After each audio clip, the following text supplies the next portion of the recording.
Бүгүнкү күнү бул рейдтик иш чара болду. Мэрдин буйругунун негизинде шаардын бүт аймагында жана өзгөчө Ленин районунда сууга тартыштыгына байланыштуу ичичи суу рейдтик иш чаранын негизинде банялар жана унаа жуучу жайлар ошо менен биргеликте бассейндер жумушу токтотулду. Жана ушундай рейдтик иш чаралар болот. Ушул сууну калыбына келтиргиче бул иштер жүргүзүлөт.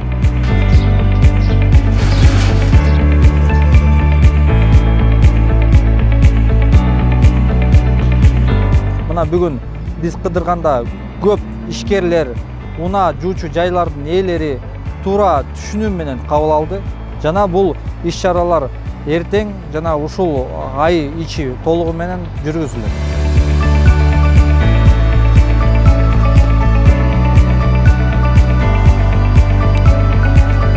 Урматтуу биздин шаар тургундары, ар бир жашоочубуз да бизге жардам берип, сууну ар бир тамчы сууну да үнөмдөсөк, биз шаар үчүн, биздин тургундар үчүн биз чоң жардам көрсөтөт элек.